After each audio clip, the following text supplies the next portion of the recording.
नमस्कार, कैसे हैं आप सब। आशा करती हूँ आप सब खुश होंगे। आज हम रसोई नगरी में बनाएंगे चूरमा लड्डू। आगे त्यौहार आ रहे हैं, दिवाली, दशहरा, कितनी तरह के व्रत आएंगे, तो ये चूरमा लड्डू आप उस वक्त बना सकते हैं। तो यहाँ पर मैंने देसी घी लिया है, ये 300 ग्राम देसी घी है, जिसे मैं गरम करने के लिए रख रही हूँ। बिल्कुल स्लो फ्लेम से भी कम आप इसको गरम करने के लिए रखें। और अब हम दूसरी तरफ आते हैं, जहाँ पर हम आटा लगाएंगे। यहाँ पर मैंने आधा किलो आटा लिया है। इसके बीच में हम 1 चम्मच सौंफ डालते हैं सबसे पहले, और 4 चम्मच देसी घी पिघला हुआ। ये ज़रा गरम था, इसलिए इसको पहले ठंडा होने देते हैं, आटे के बीच में डाल देते हैं। अब यहाँ पर मैंने पानी लिया है, ये देखिए, यहाँ पर एक बॉल पानी लिया, इसमें 1 गिलास पानी है। उसके बीच में हम 1 कटोरी शक्कर डालेंगे। गुड़ मैंने इसलिए नहीं डाला कि कई लोग बहुत कम मीठा खाते हैं, शक्कर से थोड़ा मीठा कम भी हो जाता है। इसको हम अच्छी तरीके से ऐसे मिक्स कर लेंगे, और इसमें तकरीबन थोड़ी सी, यानी 4 से 5 चम्मच शक्कर और डाल देंगे, और इसे ज़रा अच्छी तरह से मिक्स करते हैं। उसके बाद हम आटा लगाएंगे। आटा कैसे लगाना है वो मैं आपको अभी बताती हूँ। ये देखिए, मैंने इसको शक्कर को अच्छी तरीके से इस पानी में घोल लिया है। ये सौंफ वाला चम्मच था, तो 4-5 दाने सौंफ के इसके बीच में गिर गए हैं। वैसे आप इसमें भी सौंफ डाल सकते हैं, आटे में नहीं डालना चाहते तो। मेन बात होती है कि सब चीज़ों का मिक्स होना बहुत ज़रूरी है। यहाँ मैंने लोग ज़्यादातर गुड़ यूज़ करते हैं, मैं शक्कर इसलिए यूज़ कर रही हूँ कि आजकल बहुत ज़्यादा मीठा भी खाना पसंद नहीं करते। इससे स्लाइट मीठा होगा, यानी हल्का मीठा होगा। तो अब हम यहाँ पर आटा गूंथते हैं। सख्त आटा हमें गूंथना है, थोड़ा थोड़ा पानी हम डालेंगे और आटा लगाएंगे। सख्त आटा गूंथना है। यहाँ पर मैं ये कहना चाहती हूँ कि जो भी आटा हम गूंथ रहे हैं उसको हमने ना तो रखना है और ना ही हमने वेट करनी है। सख्त आटा लगाने के बाद हमने इसको फटाफट बनाना है। कैसे बनाना है वो मैं आपको बताती हूँ। पहले मैं ज़रा सख्त आटा गूंथती हूँ।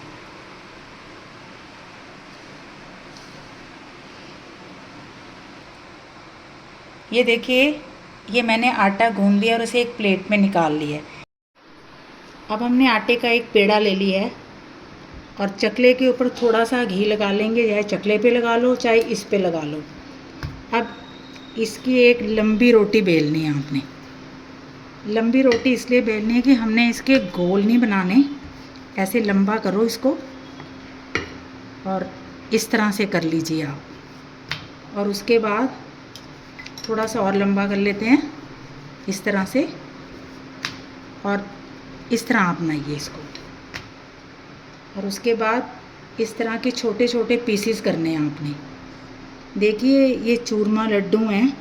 यदि आप गोल बनाएंगे तो मैंने थोड़े से कच्चे रह जाते हैं कई बार बीच में, क्योंकि पकने के बाद इसको ज़्यादा नहीं पकाना। क्या करना है वो तो मैं बाद में बताऊंगी। तो इस तरह आप करिए, यानी कि आधे इंच से थोड़ा ज़्यादा मोटा होना चाहिए। और अब हम इन सब पीसीस को कढ़ाई की तरफ ले जाते हैं और इसको फ्राई करते हैं। कढ़ाई में घी काफ़ी गर्म हो गया था, इसलिए मैंने थोड़ी देर के लिए इसको बंद कर दिया था। अब इसको हम थोड़ा कम करके देखेंगे कि ये घी बहुत ज़्यादा गर्म तो नहीं है, इसलिए इसके बीच में 1 पीस डालते हैं। नहीं, घी गर्म नहीं है, कोई बात नहीं, हमें ऐसा ही घी चाहिए था। अब इन सभी पीसीस को इसके बीच में हम इस तरह से डाल देंगे और पकने देंगे। एक बार मैं आपको दोबारा बता देती हूँ। फिर एक पेड़ा लिया, उसको इस तरह से लंबा बेलें आप, इस तरह से, और इसको इस तरह से कर लें। इसको पलटा के जैसे मर्जी इस तरह इसको आपने बनाना है। और इसके मैं इस तरह के पीसीस काट लेती हूँ। ये देखिए, इस तरह के काट लो। जो बड़े हैं उसको आप इस तरह के भी काट सकते हो। इसमें हल्का हल्का टक भी लगा देंगे हम, हल्का हल्का सा। ये ज़्यादा बड़ा है तो इसके हम 2 कर लेते हैं। इस तरह से इसके आपने पीसीस कर लेने हैं। और इसे हम सब पीसीस को कढ़ाई में फिर दोबारा डाल देते हैं। इन पीसीस को आप पहले से भी तैयार करके रख सकते हैं। मुझे ज़रा ऑन दी स्पॉट करने पड़े तो इसको मैं थोड़ा सा पलटाती हूँ। देखिए, मीडियम आंच में ही इसको पकाना है। और यदि पकड़ते हुए इसके बीच में क्रैक पड़ जाते हैं तो घबराने की ज़रूरत नहीं है, उससे ये अच्छी तरह से पक जाएंगे। अब दूसरे पीसीस को हम इसमें डालते हैं। जितने पीसीस इसमें आएंगे हम इसमें डालते जाएंगे। इस तरह से आप तकरीबन इस कढ़ाई को जितना ऑयल डाला उसके अकॉर्डिंग इसको भर दें।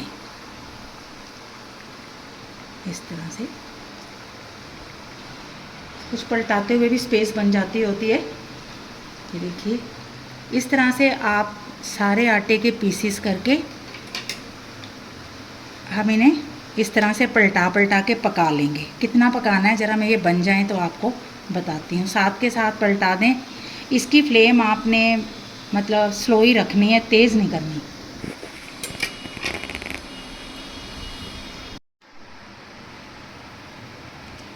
इसको धीमी आंच में मैंने 10 मिनट पकाया है और पास ही खड़े होकर बीच बीच में आकर मैं इसे पलटाती रही। ये देखिए, कुछ इस तरह के हो जाते हैं, जिस तरह शक्करपारे होते हैं ना उस तरह के हो जाते हैं। अभी हमने इसको इस प्लेट में निकालना है जिसमें मैंने पहले से कुछ शक्करपारे बना के रखे थे आटे के। इसमें एक लिमिटेड मीठा डाला गया है, बहुत ज़्यादा मीठा नहीं डाला, नहीं तो वो कई बार कढ़ाई में टूट भी जाते हैं। तो इस तरह से हमने ये सारे इसमें निकाल लेने हैं। इसको इसलिए इस तरह से पकाया जाता है कि बाद में अब इसको और कुछ नहीं करना, सिर्फ हमने इसके लड्डू बनाने हैं। वो कैसे बनाने हैं तो वो मैं आपको अभी बताऊंगी, तकरीबन 10 मिनट के बाद। पहले इसको ठंडा होने देते हैं और जो पीसेस ठंडे हैं उसके इस तरह से टुकड़े कर लेने। ये देखिए, ये बीच में से बिल्कुल कच्चे नहीं हैं, पके हुए हैं। ये अच्छी तरह से पका होना चाहिए, बीच में आटा कच्चा नहीं होना चाहिए। कच्चा रहेगा तो पेट दर्द होगा, क्योंकि बाद में तो कोई तरीका ही नहीं है इसको पकाने का। ये ज्यों ज्यों ठंडे होंगे ये सख्त हो जाते हैं। इस तरह से आपने इसको अच्छी तरीके से ऐसे कर लेना है, मतलब तोड़ देना है इसको और ठंडा होने देना है। अब इधर हम फिर दोबारा बर्नर में कढ़ाई की तरफ आते हैं। जो घी बच गया था उसमें हम इस ड्राई फ्रूट को थोड़ा फ्राई करेंगे। इससे कम कर दें, थोड़ा सा घी तो ठीक रहेगा। इसको हम इसमें एक बर्तन में इस तरह से बिल्कुल कम कर देंगे घी को, यानी 2 से 3 चम्मच घी रहने देंगे। अब हमारे घर में जो भी ड्राई फ्रूट पड़ा हुआ है, कुछ भी पड़ा, जैसे मैंने मिक्स ड्राई फ्रूट लिया है, 2-3 काजू डाल दिए, 1-2 ये टुकड़े डाल दिए अखरोट के, थोड़े मगज़ डाल दिए, बादाम डाल दिए। इसको मैं इसमें फ्राई करेंगे। इसको भी आपने कम फ्लेम में ही फ्राई करना है। यहाँ मैं ये कहना चाहती हूँ कि यदि आपके घर में ड्राई फ्रूट नहीं भी है ना तो कुछ भी डालने की ज़रूरत नहीं है इसमें। यदि तो बड़ों ने खाने हैं तब तो आप इसमें थोड़ा सा नारियल कद्दूकस के डाल सकते हैं, लेकिन यदि बच्चे ने खाने तो नारियल ना डालें, क्योंकि कई बार बच्चे के गले में नारियल अटक सकता है। अब इस ड्राई फ्रूट को हम थोड़ा सा फ्राई करेंगे। ये सिर्फ 2 चम्मच घी है, ये सारा घी इस्तेमाल हो जाएगा। इसको फ्राई करने के बाद इसको हमने ग्राइंड करना है, और ये जो ग्राइंड करने के बाद इसका तकरीबन पाउडर ही बना लेना है, तकरीबन जैसे पेस्ट बना लेना है, क्योंकि ये घी भी यूज़ कर सकते हो आप और विदाउट घी भी इसको यूज़ कर सकते हो। सिर्फ 2 चम्मच घी में मैंने इसको मिक्स फ्राई किया था, फिर भी कितना घी बच गया। ये सारा घी आप निकाल भी सकते हैं, लेकिन ये घी उसमें इस्तेमाल होगा, तो इसे हम रख देते हैं। और इधर एक जार लेते हैं। यहाँ पर मैंने ग्राइंडर लिया है, एक बड़ा जग लिया है। उस जग में ये छोटे छोटे टुकड़े जो मैंने कर लिए थे ठंडे होने पर, ये देखिए इस तरह से हो जाते हैं। देखा जाए तो आटे का चूरमा एक ऐसा लड्डू है जिसमें घी भी ज़्यादा इस्तेमाल नहीं होता, ड्राई फ्रूट भी ज़्यादा डालने की ज़रूरत नहीं है।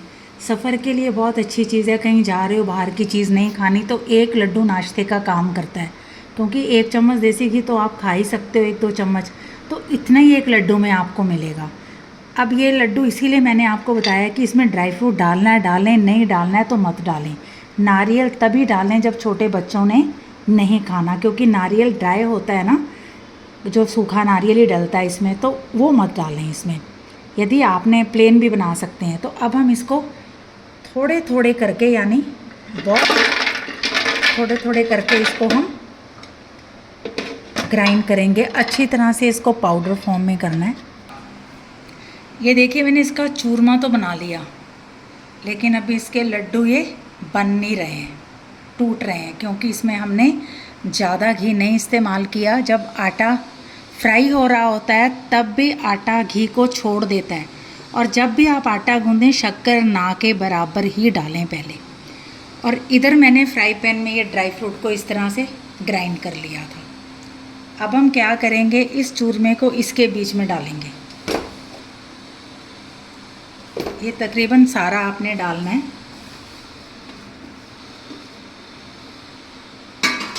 और जो घी बच गया था वो हम इसके बीच में इस तरह से डाल देंगे। और इस वक्त आपने इसको चख कर भी देख लेना है घी डालने से पहले कि इसमें शक्कर कम है, क्योंकि मैंने बहुत कम शक्कर डाली थी। तो जब मैंने इसको चख के देखा तो शक्कर काफ़ी कम थी। तो यहाँ पर मैं 3 से 4 चम्मच शक्कर डाल दूँगी। ये 4 चम्मच शक्कर डाली, यानी टोटल मैंने 1.25 कटोरी शक्कर डाली है। अब ज़रा मैं इस घी को मिक्स करती हूँ अच्छी तरह से। ड्राई फ्रूट और चूरमे को, जो उसके शक्कर पारे बनाए थे, उसको ग्राइंड करने के बाद ये कुछ इस तरह का बन गया। इसमें तकरीबन 250 ग्राम घी इस्तेमाल हुआ है और आधा किलो ये आटा था, यानी आधा घी हमने इस्तेमाल किया है। अब हमने कैसे इसके लड्डू बनाने हैं, तो इस वक्त इसमें एक चीज़ और पड़ती है। या तो आप इसमें मलाई डालें, 4 चम्मच मलाई बीट करके, और या फिर खोया। जो खोए के लड्डू हैं वो विंटर में आप 20 से 25 दिन तक रख सकते हैं, और जो मलाई वाले लड्डू हैं वो 10 से 15 दिन। और यदि गर्मी में बनाते हैं तो इसे फ्रिज में आप आराम से रख सकते हैं। तो शक्कर मैंने बाद में इसलिए डाली तो कि वो बाइंडिंग के भी काम आती जब हम इसके लड्डू बनाएंगे। तो ये देखिए अभी तो ये लड्डू बने नहीं हैं। मैंने थोड़ी सी फ्लेम चालू करी थी ताकि ये मिक्स हो जाएं, 1 सेकंड के लिए, ज़्यादा नहीं, इसको गर्म करने के लिए फ्राई पैन को। अब ये कुछ इस तरह का हो गया है। अब यदि हम इसके लड्डू बनाते हैं तो अभी भी ये लड्डू बन नहीं रहे, आधे बन रहे हैं। तो इसके बीच में मैंने 4 चम्मच मलाई बीट की है, वो इसके बीच में हम डाल देंगे। बच्चों के लिए तो ये बहुत ही अच्छी खुराक है और बड़े भी इसको खा सकते हैं। मेरे ख्याल से ये इतना ही लड्डू 2 दिन में बच्चे खा लेते हैं, इतना उनको पसंद आता है। अब इसको हम ज़रा मिक्स करते हैं और उसके बाद इसके लड्डू मैं आपको बना के दिखाती हूँ। इसको मिक्स करते हैं अच्छी तरह से। मैं अक्सर ये लड्डू बनाती रहती हूँ सर्दियों में। हमारे घर तो हफ्ता भी नहीं चलते, 3-4 दिन में ख़त्म हो जाते हैं, क्योंकि ब्रेकफास्ट में हम इसी तरह की चीज़ें बच्चे खाते हैं, मैं नहीं, बच्चे। तो अब देखिए इसमें मैंने 4 चम्मच मलाई डाली थी। गाढ़ी मलाई को आपने अच्छी तरह बीट करके डालना है। और यदि आप मलाई नहीं डालना चाहते तो इसमें 50 ग्राम खोया थोड़ा सा पकाकर, यानी उसको पिघला कर डाल सकते हैं। अब ये चूरमा लड्डू बनाने के लिए तैयार हैं, तो इसको हम बनाते हैं। ये देखिए, आप चाहें तो कुछ इस तरह से भी इसकी शेप रख सकते हैं, ये जब इस तरह की, और आप चाहें तो इसको इस तरह से गोल गोल लड्डू इसके बना सकते हैं। ये इस तरह के लड्डू बनेंगे, बहुत ही स्वादिष्ट। आटे के हैं, चूरमा बनाया गया पहले इसको, और इसमें कोई ख़ास चीज़ें नहीं डाली गई हैं, सिर्फ आटा ही डालकर आप बना सकते हैं। हाँ, 400 ग्राम आटा, यानी 500 ग्राम आटा, और 2 या 250 ग्राम घी, इस तरह आपने इन लड्डुओं को अच्छी तरीके से, जैसे लड्डू बनाते हैं ना, उस तरह बना लेना है। ये हैं घर के शुद्धता से बनाए हुए आटे और गुड़ के लड्डू। गुड़ मैंने इसलिए नहीं डाला क्योंकि शक्कर ही आप डालें। जब आप फ्राई करते हैं तो कई बार शक्कर पारे टूट जाते हैं, फिर उसको ग्राइंड करना बहुत मुश्किल हो जाता है। इस तरह से हम सारे लड्डू बना लेंगे। ये देखिए कितने शानदार लड्डू बने हैं, कितने शानदार लड्डू बने हैं ये। अब इनको एक कंटेनर में डालकर आप आराम से फ्रिज में रख दीजिए। गर्मियों में, सर्दियों में फ्रिज में रखने की ज़रूरत नहीं, कमरे में ही रख दीजिए। जब बच्चा स्कूल जाने लगे तो उसको ये एक लड्डू खिलाएं। ये एक ही लड्डू काफ़ी है, बच्चे का पेट भरा रहेगा। और ऊपर से थोड़ा सा दूध पिला दें सर्दियों में, तो बच्चे की कैसे सेहत नहीं बनेगी। फिर आती हूँ एक नई रेसिपी के साथ। तब तक इस पड़े हुए चूरमे के आप लड्डू बनाएं और अपनी फैमिली के साथ इन लड्डुओं को एंजॉय करें। Thanks for watching.